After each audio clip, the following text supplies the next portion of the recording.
Hello, listeners. Kyra here, and welcome to episode 9 in our summer re-release series on untethering shame. We've been spending the past few weeks revisiting some of the most powerful and resonant conversations from the podcast, episodes that continue to speak to the heart of the shame resilience work that we're doing here. And if you're just tuning in for the first time, welcome. This re-release series runs through the end of August with brand new episodes returning on September 7th. I've taken this time to step back and soak in summer with my daughter before she starts kindergarten. And as we are into August already, I can't believe that it is approaching so quickly. I hope this time has served as a reminder to you as well that slowing down doesn't mean you're giving up the work. It often means you're deepening it. Now, today's re-release episode, Shame and Money, is yet another way we explore how shame seeps into the stories we carry and the behaviors we engage in, especially the ones that distract us from healing. Just like sugar or binge eating or the depth of our core beliefs, our relationship with money can become a coping strategy, a symbol of worth, or even a performance of control. It's not really about the money. It's about what money comes to mean when we're struggling to feel safe, seen, or valuable. Now, in this conversation, I was joined by Kyley Caldwell, a coach, mystic, and emotional liberation guide who helps people unhook from the traumas and patterns that keep them from embodying their full, authentic selves. Kyley shares her own experience of untangling money from her shame stories and the realization that mainstream financial advice often ignores the emotional and psychological roots of our struggles. Today, we explore how money can become a mirror for our deepest wounds, how shame drives cycles of scarcity and overcompensation, and what it takes to rewrite the narrative around worth and wealth from the inside out. So let's get into it.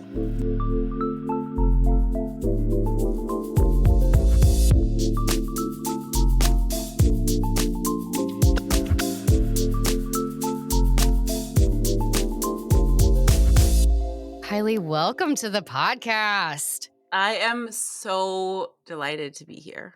Oh, And I got a little emotional listening to you speak to give me an intro. Say your truth.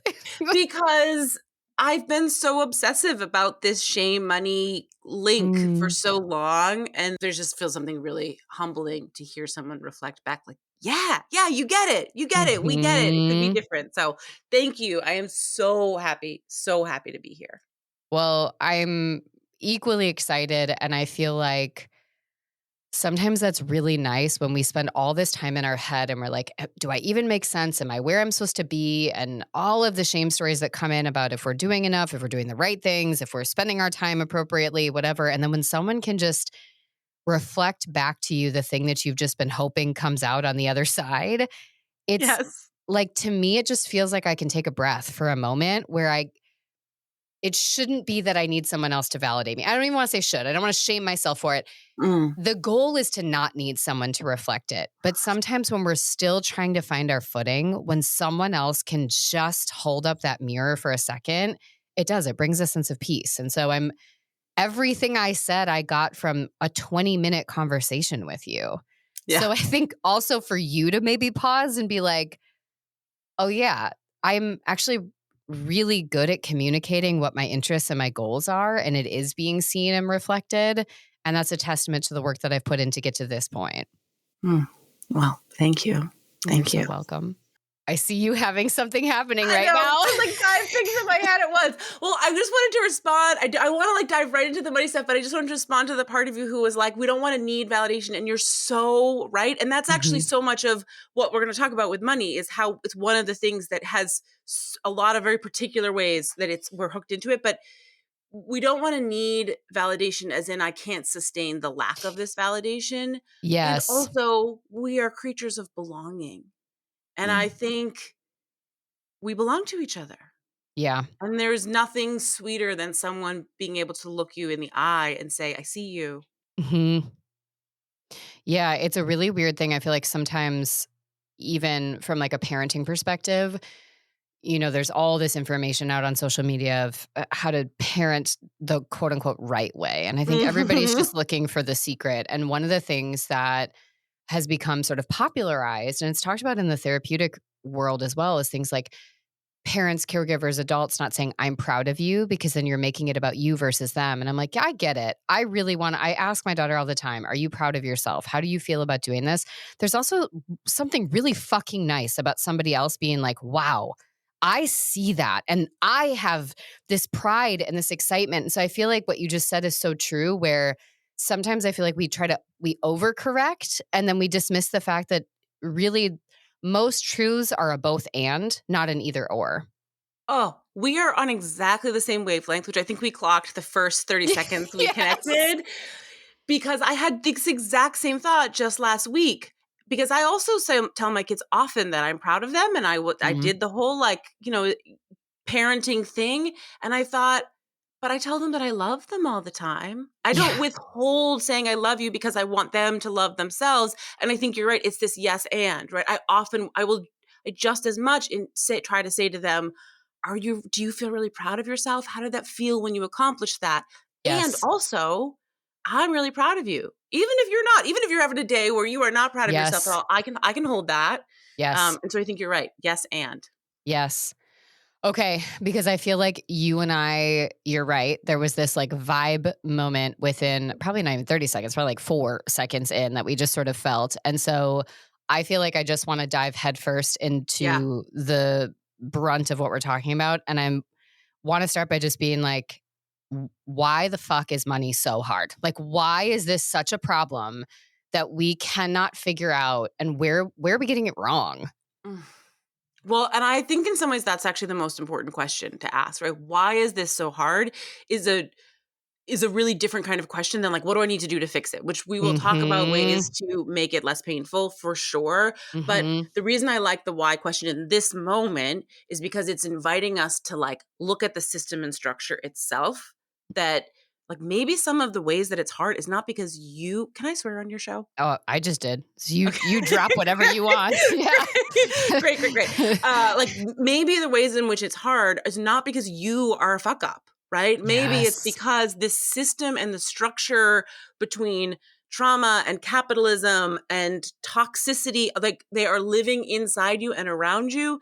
And maybe that makes it a little hard to breathe. Hmm. I know the question that just came up after you said that is, I feel like so often it's, where are we anchoring our story and to whom are we ascribing responsibility? And for so many of us in shame, we have made ourselves the one responsible for everything. We are Yes. the person that has to fix it all, which gives us this weird false sense of control. So then if I could Hmm. just read this book about financial freedom and I do these things, I'm going to feel better. But also it's really dismissive of the fact that a lot of the systems and the structures and the intergenerational trauma and wounds and larger scale movement in our world is what makes this conversation so tricky. And the fact that it isn't money in a bubble. It's money as it relates to what you said in the beginning, that aspect of belonging, and how Yeah. money is a tool that we use to try to find belonging, but we don't often think about it that way. And I think that miss is part of the problem. And I think one of the things that I really want to offer to people is to start to give yourself real permission that money is emotionally complicated. We Hmm. recognize that our relationship with our mothers is emotionally complicated. That parenting is there are material things like I got to get my kids food before they have a hangry meltdown. Yeah.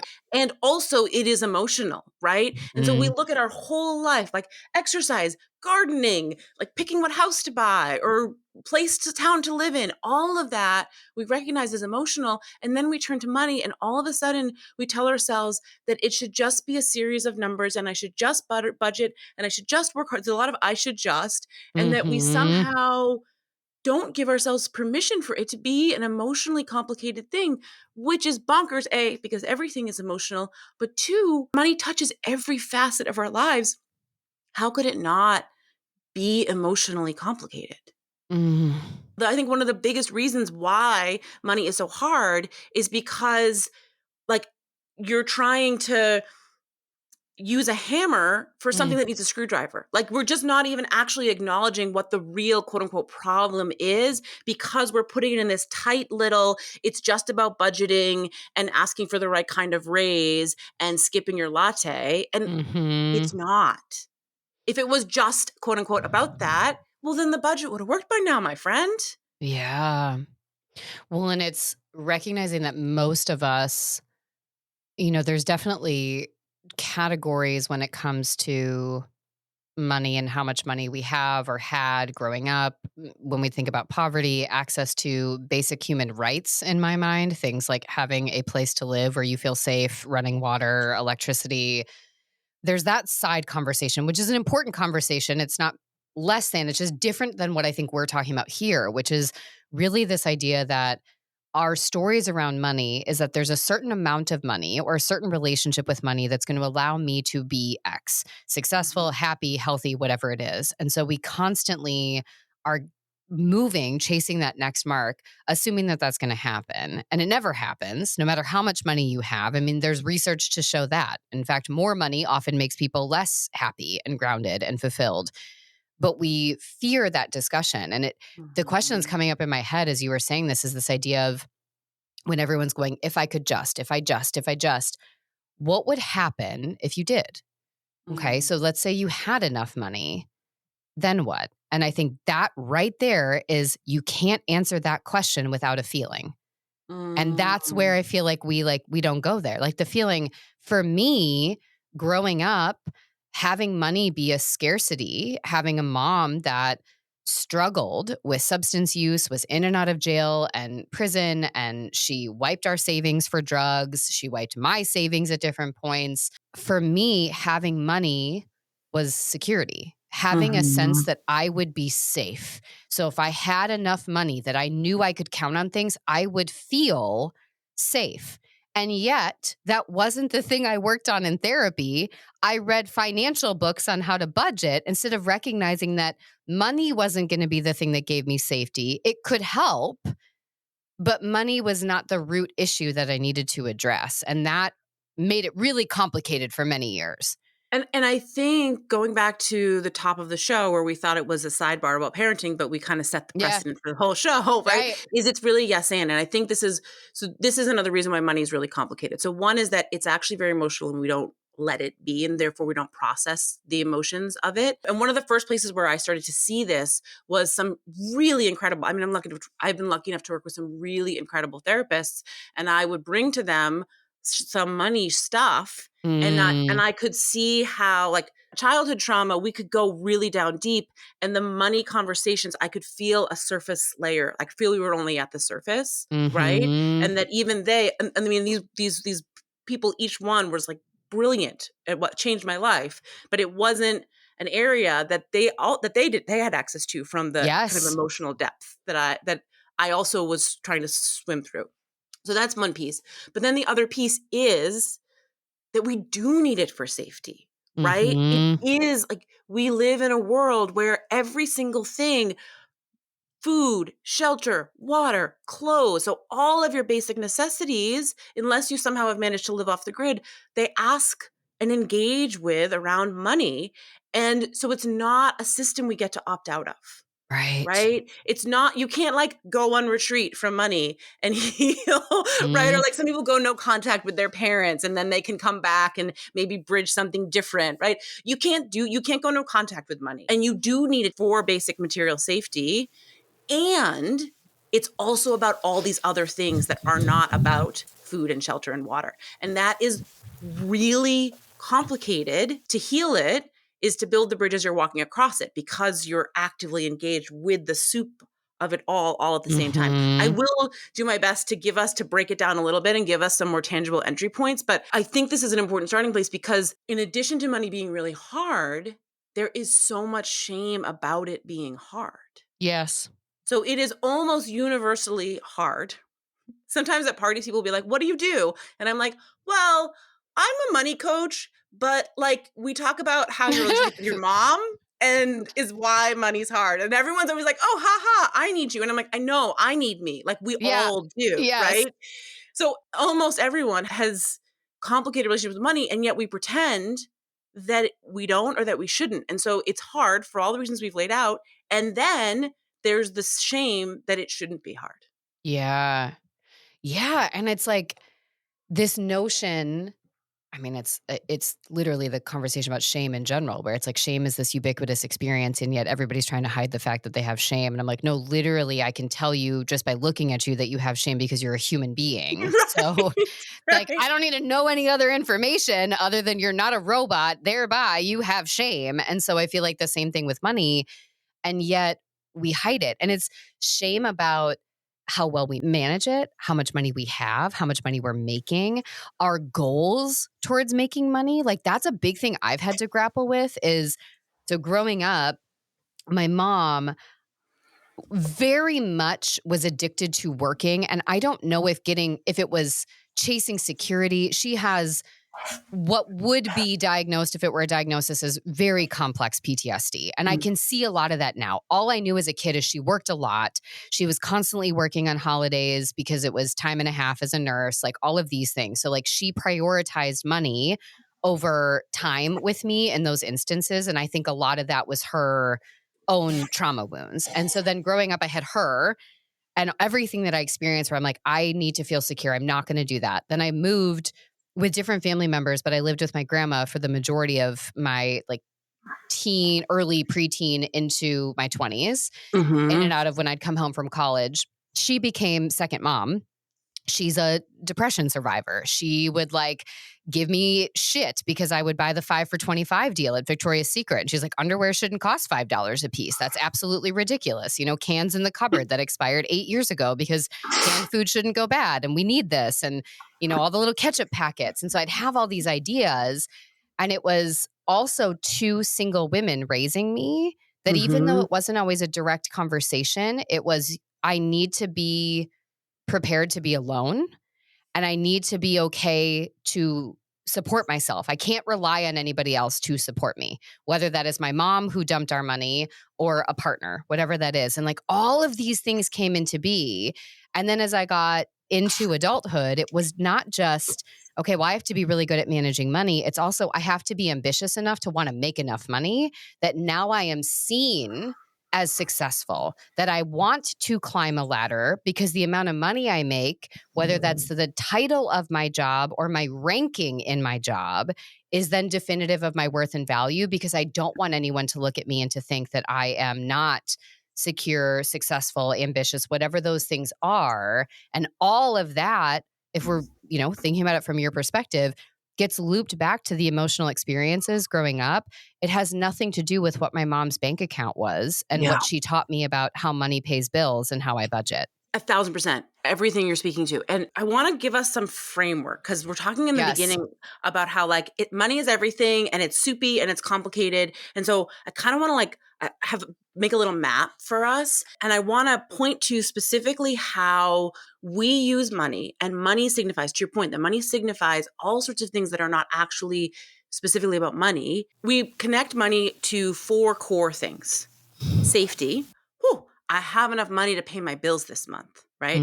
Desire. I want to feel powerful. I want to go on vacation. I want an extra pair of pants. I want to feel safe, right? Yeah. So safety, desire, belonging. I'm going to give you a gift because I love you. I'm going to shower. You know, we just had my son turned 8 years old the other day, right? Like, oh my gosh, yes, we'll buy you some goofy balloon because it makes you light up with smiles. How great that I get to go spend $20 at the It's a Party and it will make you smile. And it's about freedom. I have choice. I can choose to quit my job if I have a big savings account. I can choose to rest for a day if I have enough money saved up. So safety, desire, belonging, freedom, which to a point you made in the beginning, I think we could suggest are actually like core human needs.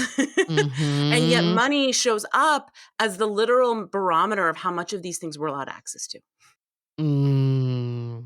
And so that's messed up. And one of the other reasons why unhooking the money shame can be complicated is because depending on the chapter of your life that you're in and the point of your healing journey, you might be in a different bucket at any given time, right? I spent a long time in the money, safety, shame bucket. And Mm-hmm. then all of a sudden, and none of this is actually linear, we know that, and then all of a sudden I was living in the money and desire shame bucket, which was like, my desire is dangerous. Who am I to want these things? I'm going to hurt people if I'm not reined in. And so sometimes we might be working through the same external issue of not being able to stick to a budget, or having plenty of money but still feeling really scared, or overspending, or whatever the case may be. But the underlying theme that we're working through might actually be really different. So you and I both might be feeling like we have a tendency to impulse overspend, but I might be doing it because I'm chafing about freedom and I'm trying to heal a freedom wound. And you might be doing it because your core safety stuff is activated. And so some of the medicine and compassion and reframing that we need is a little bit different, even though the surface layer looks the same, which is again why some of the finance literacy budgeting books don't work, because they don't even ask that question. Okay, so it's making me think about two things. One, I love that you laid out those 4 buckets because I think it gives people a sense of kind of, okay, where might I be? And then the fact that you put that sort of third entity out there, which is shame, because we can be in one of these buckets in really healthy, adaptive ways for us. It's not like this is the universal way to do it. But then there can be ways that we're in them, and then shame is in the mix, and it's really having an effect. I guess I'm curious when listeners are thinking about this and they're going, where the fuck do I fall right now? How do I even begin to figure this out? Are there ways that we start asking ourselves questions? Is there something that we start doing? Because I think for many people, because we're so linear, they're like, well, I'm just going to start at the beginning and start talking about money and what I learned about money, and then we'll piece it all together and it'll make sense. But what you're describing to me feels more like a curiosity around where we're at right now and starting to Yeah. explore that relationship, and then using our past, using our different relationships, using that to add context. But really, once we get clear on really where the pain is right now. Yes. Yes. And perhaps seeing things more cyclically or organically than linear. Mm-hmm. Another piece that I want to point out, and this is hard, especially around the shame, is that I would posit there's not a doing money right. And I can feel my own body having a Mm-hmm. reaction to that, for the record, everybody. Like, I teach this and I am living it all of the time, okay? One of the ways capitalism works, one of the cruelties of our perfectionist protector, is that there's a place that you arrive where this is no longer painful and you figured it Yep. all out, and therefore you're perfectly safe, right? But the safety actually lives in the fact that money is complicated. Capitalism is complicated. You are complex. And I have found so much of the safety that has allowed me to breathe where shame was living is just allowing that to be true, and not actually Mm. mean I am bad, I am deserving, I'm going to be cast out of love. It's only a matter of time. And until people figure out all of these nasty stories that shame tells us that crop up in money a lot, I would just invite you to allow the possibility that it's okay if money's always gone. I was talking to a client and dear friend of mine the other day over coffee, who's very financially intelligent, very successful. And we were talking about how scarcity is back again. And I feel a certain kind of Mhm. way about it. And we were talking about how sometimes in life there are just certain curriculums that you get where it's like, this is the space of growth and learning. It doesn't have to stay painful. And this is where I think loving and releasing our shame helps, because the more we can allow, oh, there's just always learning here, the more when money shows up in a complicated way, it's like, oh, this is interesting, instead of, oh my God, I need the bottom of the floor to open up and swallow me whole because I will not survive the fact that I forgot to pay my credit card bill. Yeah, and it really is the driving point back to money is emotional. Some of the resistance for people, and even just that phrasing, is going to be, but there's a logic, there's a skill. I don't know how to budget. We're not saying that. We're saying there's an emotional component. And I think the Yes. reason that that's important is then exactly what you just said, which is that many of us, I mean, whether it's your weight, your relationship with your body, your success in some capacity, the needle moves all the time. And there are Mhm. times you never get to a point. I mean, I say this mostly as someone that struggled with an eating disorder. That was my specialty for a very long time, was eating disorders, body dysmorphia. And a lot of the conversations were, you're never going to love your body all the time. Like this sort of Mm. self-love idea and this like body love idea is great in theory, but there's some contextual pieces that we're missing. Like that also means that you're going to wake up some days and be like, I feel fat and disgusting and I don't want to leave the house. And I've changed my outfit 30 times. That doesn't mean that you are now broken and there's some sort of pathology that we need to address. That's the human experience. And sometimes we have a shitty relationship with our body. And that can be okay. There are times we need to Yes. address it, but sometimes it just exists. And I feel like what you just described with that sort of cyclical idea is that money is also a contextual relationship Yes. where some days I'm going to feel really good about it, some days Mhm. I'm not. And that requires a relinquishment of control. And I think that really scares people because they Mhm. would rather feel like they are trying to gain control to master money Yeah. than realize that the ultimate goal is to get to a place where they recognize they really aren't in control of the bigger picture and that money Mhm. is a component of responding to and being in transition with that bigger picture. And I think one of the single most powerful things that we can do when we're feeling activated about money is to really invite in compassion. Because if you are feeling activated Mhm. about money, it's probably shame. It's in there, even if it's not the top, even if it's buried under some other things. Like, for example, a lot of money anxiety is that the anxiety is protecting from the money shame, right? So if you are feeling Mm. activated around money, the most powerful thing you can do is invite in some compassion. Like and I think that's why I'm spending so much time on this idea that it's okay if money is hard. It's really okay. It doesn't have to stay that way. It doesn't actually have to be painful. And also, it is okay if it is. And it doesn't make Mhm. you bad and wrong and unworthy of love and receiving. And I think the more deeply we can just return to that over and over again, it just gives us breathing room so that we can access more logic around our budgeting, Right. right? Because we have more compassion. We don't need to be as reactive about our money choices, right? We can make more, Mhm. if you're self employed, you can make more powerful assertions of worth and value in your pricing because you're not in that cycle of shame and unworthiness. So the compassion is Mhm. not a like letting yourself off the hook or coddling. It's like, no, it's the yes and let's bring in compassion so that the actions and choices that we make are charged with our heart and our mind, and they are Mhm. therefore more powerful and more in alignment. But the other thing that I really want to speak to around the emotions part of money is that there's, I think, two layers of where our money complexity comes from. And specifically, I want to look at the lens of inner child. One is, what did you experience as a kid growing up, right? So, like, you shared some of your experiences. My Mhm. mom was 19 when I was born. My dad's a commercial fisherman.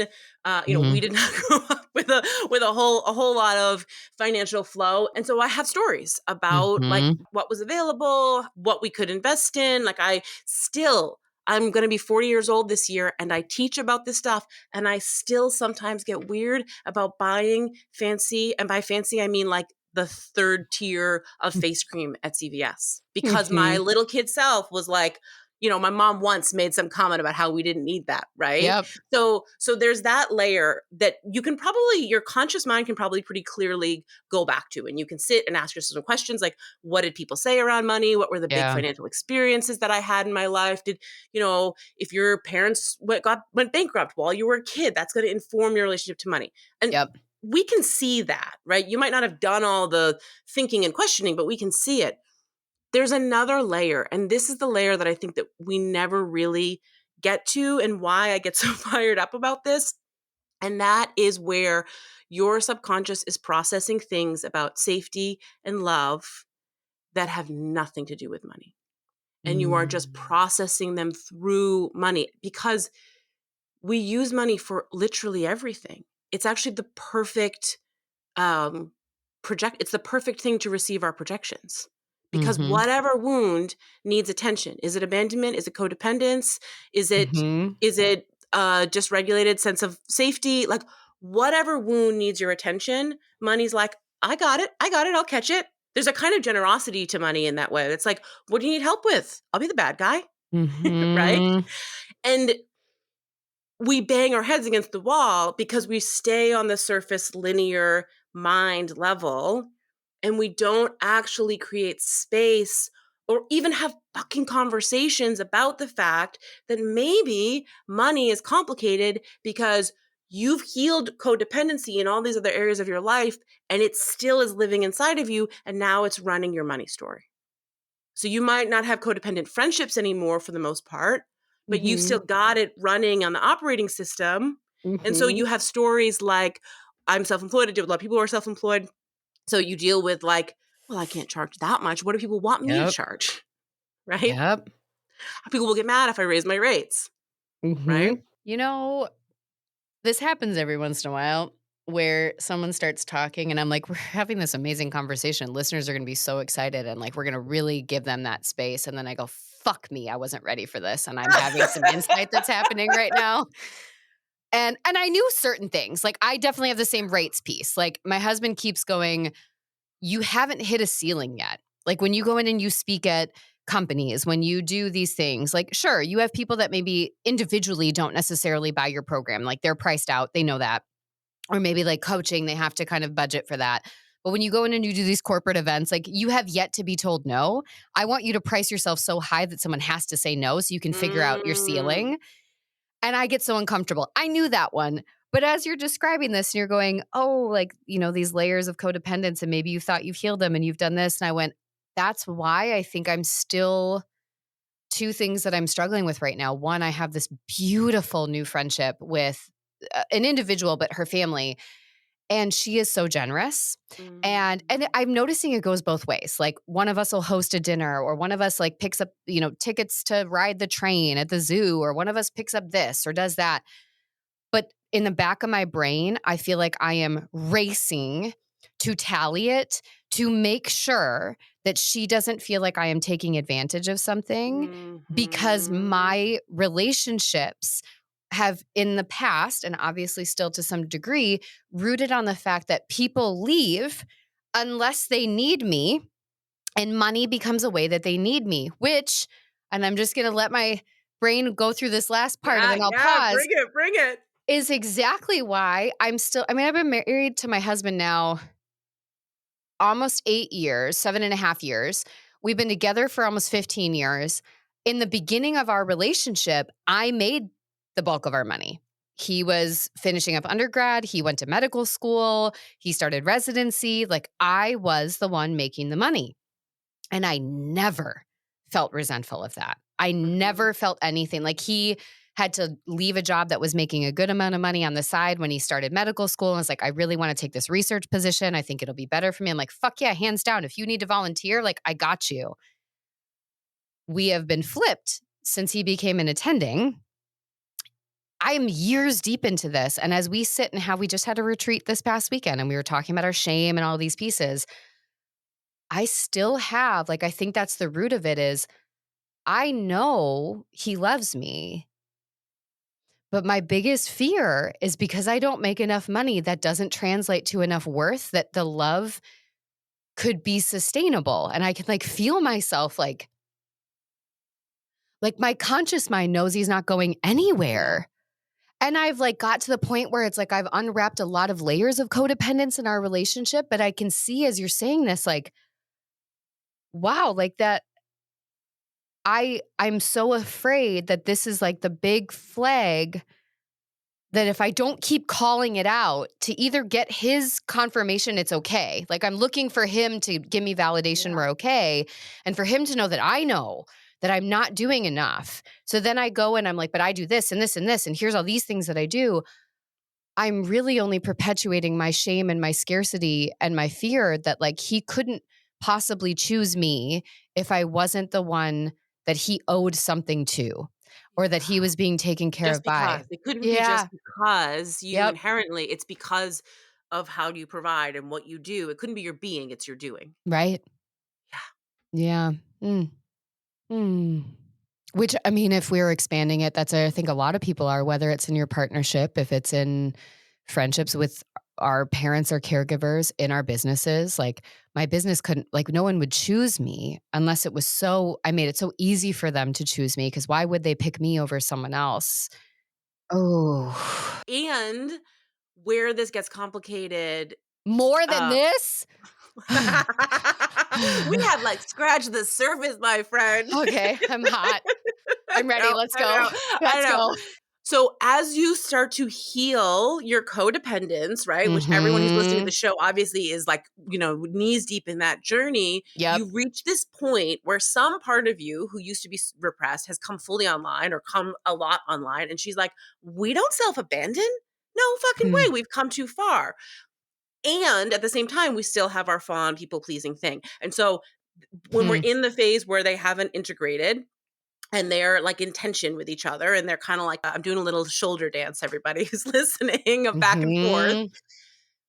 we can create a huge, and if money is the place where we are processing this, we can create a financial drought that will confuse the crap out of us, because we will think, okay, again, I'm going to use self-employment as an example because it's the handiest, but Yeah. I see it all the time. People are self-employed, they take the leap, it's going well, they're making lots of money, they're like, woohoo, look at me go, I'm going to keep healing my money wounds, and all of a sudden, the money dries up or contracts, and they're like, I don't get it.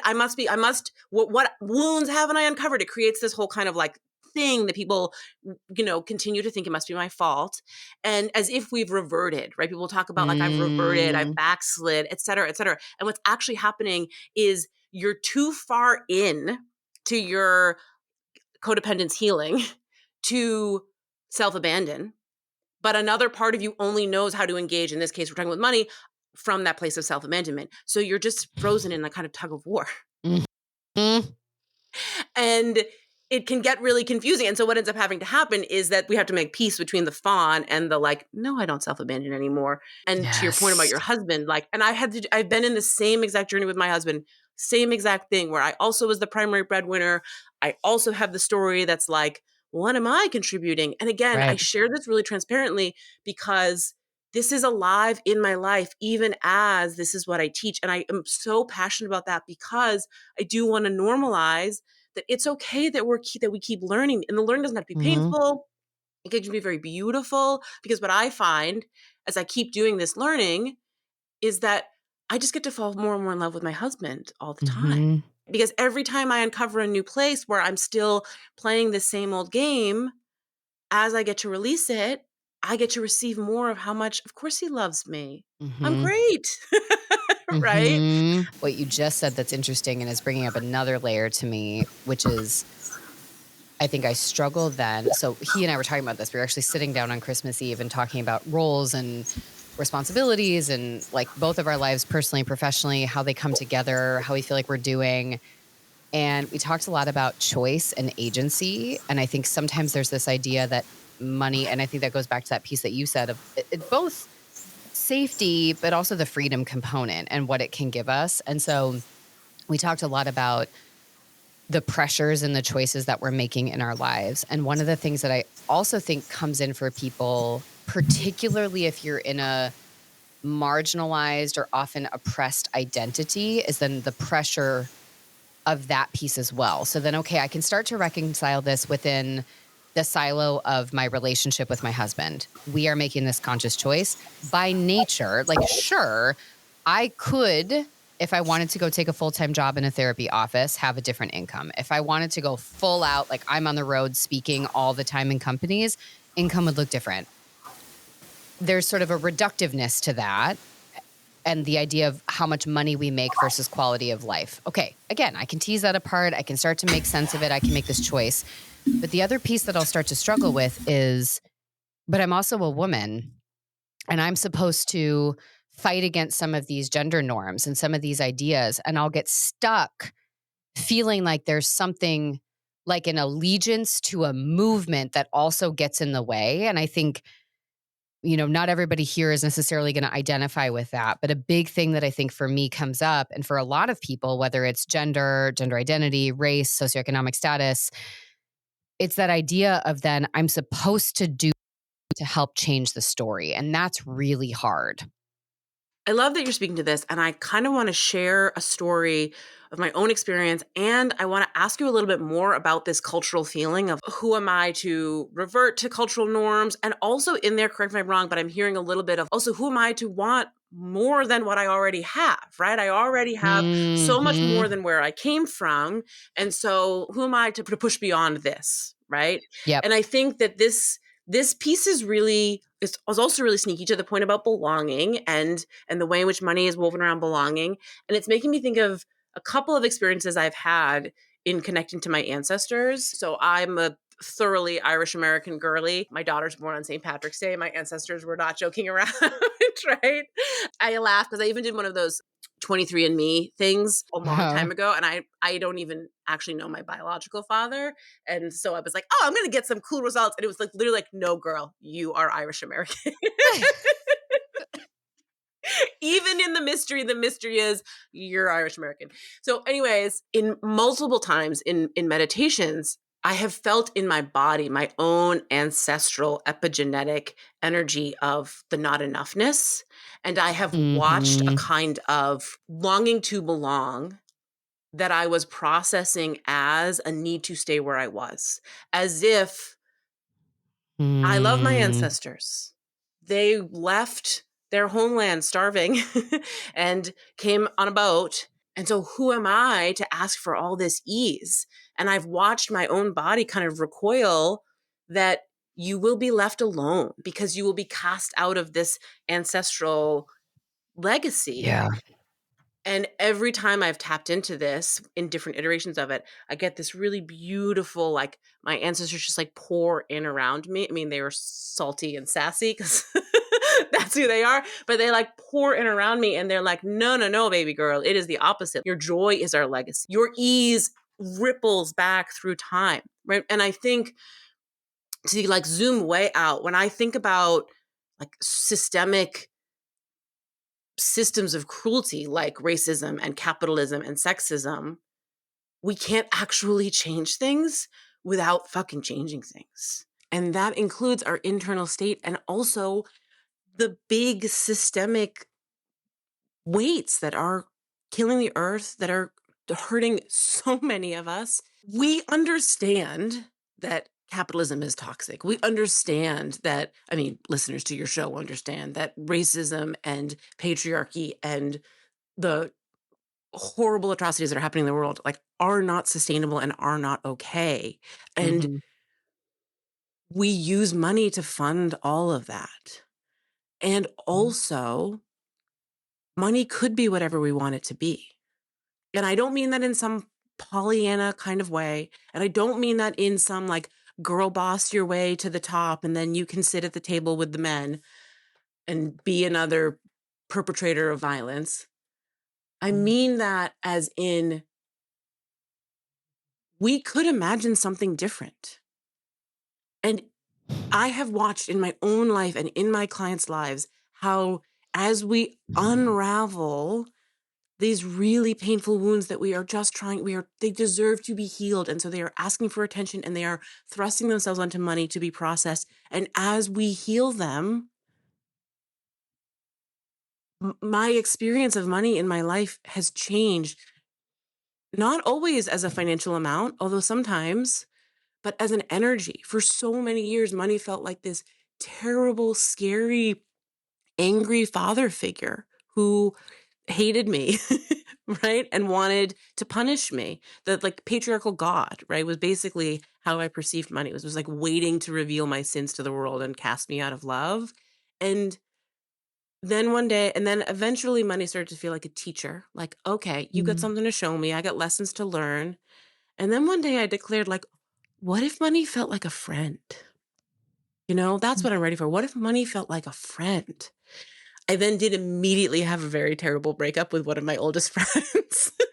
So be careful of the spells that you cast. But what happened even in that is all what happened in that moment. I mean, like literally within 24 hours of speaking that prayer Wow. aloud, the universe does not play with me.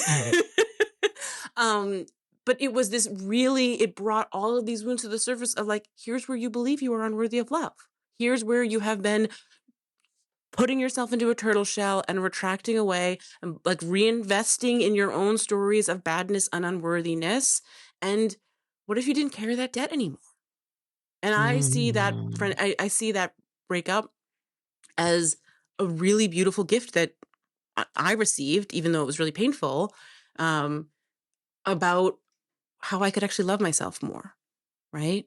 Mm. And at the end of the day, I think so much of our money pain, where it's emotionally painful, a lot of it comes down to the parts of us that just want to belong and just want to feel safe, and we deserve that.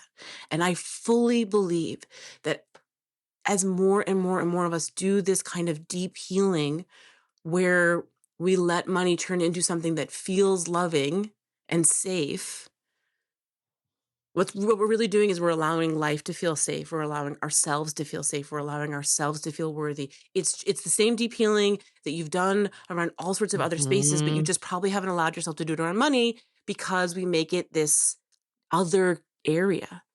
And I Mhm. fully, with every bone in my body, believe that the more people do that, the more the energy of money itself starts to shift and change, and the way we engage in it, and the way that we use it, and the way it is used, and new things start to become possible. Um, I like to say, like, the Mm. revolution is an inside game.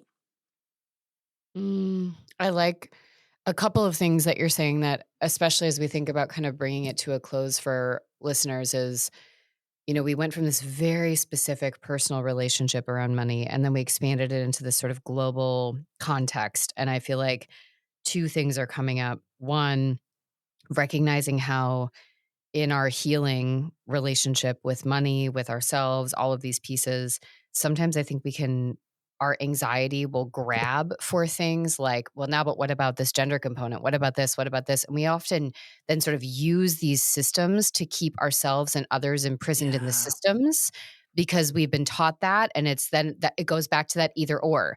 I'm either a feminist and I have to make the most money and not need a man, or I'm reverting back into this thing instead of realizing that money, like you said, can be whatever I want it to be, but that requires a certain sense of internal peace and healing to allow myself to be free within that. And so I think you hit on this bigger piece. And then within that, you also talked about your fear of being lonely, along with some actual loneliness that came. And what's interesting is the fear that you had didn't come to fruition, but some other loneliness did. And I think that sometimes we have to then recognize the difference between belonging and performing.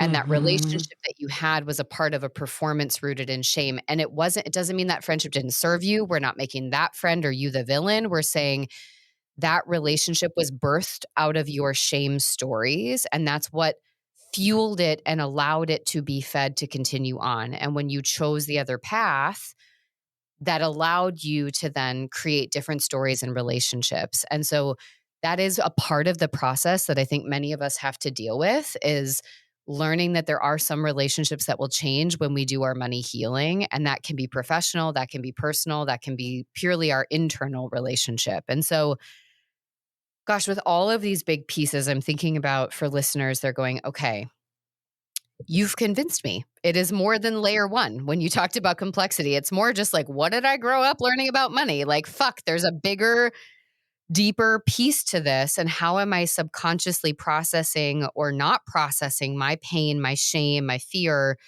through my relationship with money and through the sort of external systems of fear and shame that are using money to leverage that too? And so, two parts. One, if people were to walk away and you were to gift them with an invitation for a next step, whether that's a Mhm. reflection question, an action step, what would you give them? And then Mhm. two, for the people that are like, okay, I've done that or I'm in that. And Kyley, I want to walk with you in this because I know myself well enough to know that I can't or I don't want to or I don't have to do it alone. And I want you to be by my side. How do they reach out to you? Yes, absolutely. So I think the number one thing is love what comes up.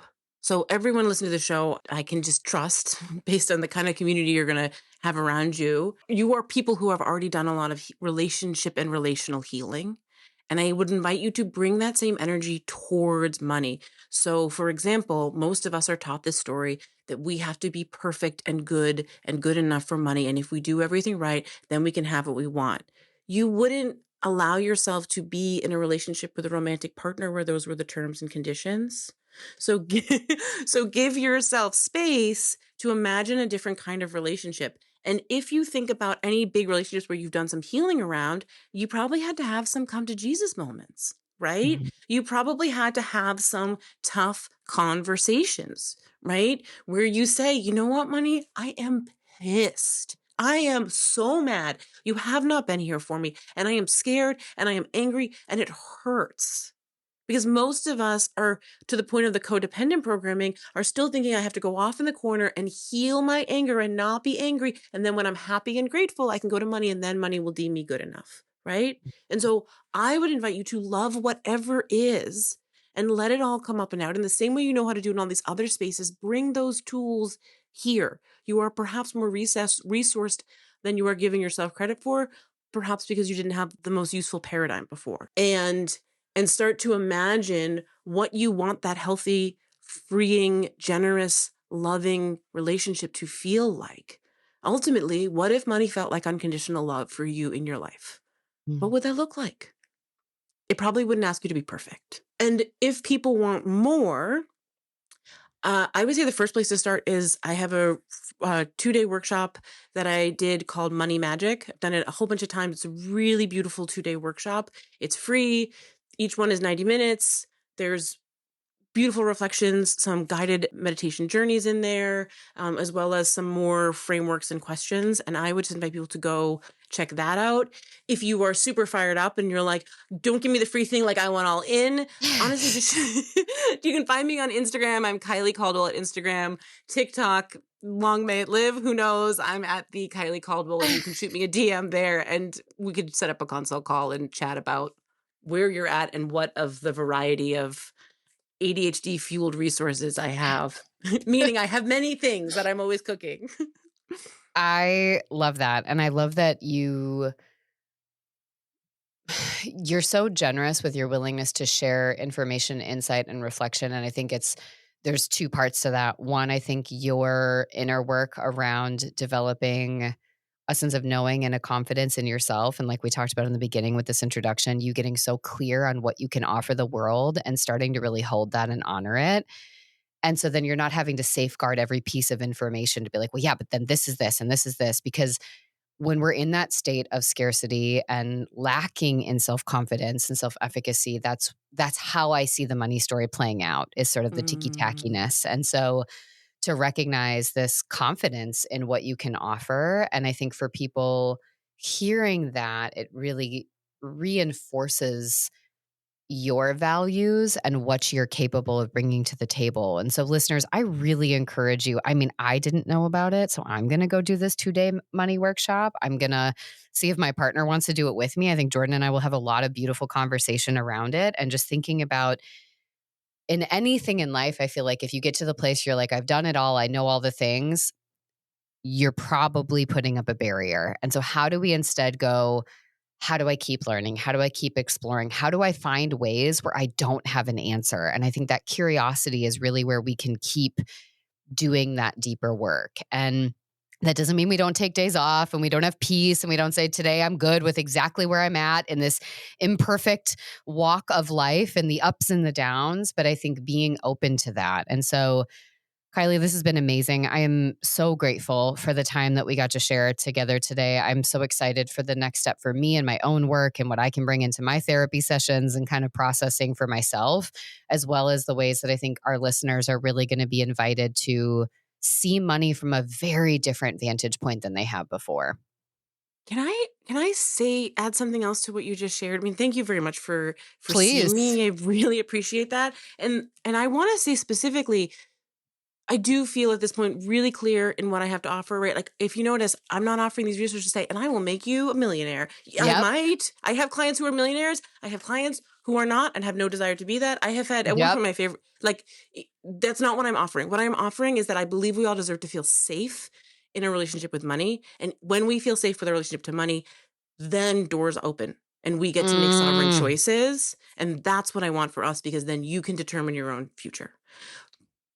But I'm clear on that, and I stand with a lot of confidence, and I appreciate so much you seeing that, in part because money has lovingly dragged my ass to this place. Like, I did not want to be a money coach, to be perfectly clear. Like, I thought I was just going to go be like a woo-woo witchy healer and not talk about any of that stuff anymore, right? And people kept coming to me and saying like, no, I want this. And I was just like, finally, I was like, oh, fine, universe, fine. But we are taught to experience scarcity and financial constriction as a sign that we have done something wrong. And one of the biggest pivots that really changed things for me was instead to see, what if this was money loving me and teaching me, which does not mean I like it. It does not mean this is cool. But what if there was something else happening here that wasn't a measure and marker of my personal failures? And what if I could see that each time I bump up against scarcity or a client who says yes and then backs out, or whatever the case may be, that those were actually opportunities for me to unhook even more from shame and codependence. Those are my two, those have always been my two biggest. That's why I can stand here now feeling so excited to give a ton of free stuff away. That's why I can stand here now knowing precisely what I have to offer. It's because I got beat up, but the beating up was for me. And again, that is not to say like, therefore be grateful for things being hard. I will never say that. I will say, cry your eyes out and let God hear you. Insert your own word there, because you deserve to be heard. So thank you for seeing me. And I'm excited for everybody who gets to engage with and like create your new paradigm. That's what I want for us, to create your new paradigm for what money can be, because that's what you deserve.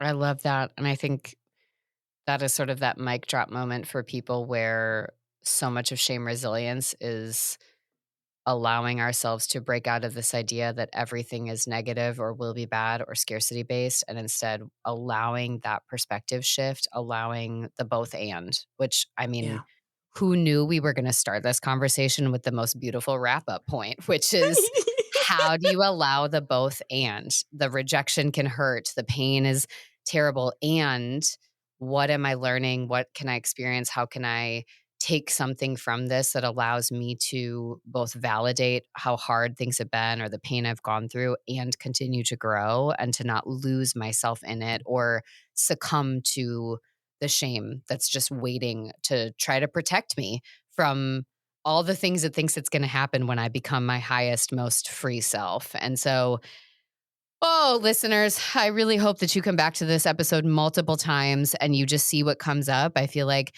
even what came up for me today probably would have been something totally different 6 months ago. And it really is a testament to that cyclical piece that Kyley mentioned, but also this notion of how our healing journey looks over time and sort of the layers that we will allow ourselves to go to or are able to tap into. And so bookmark it, come back, continue to deepen the learning. Be sure to let us know in the comments what came out of this episode.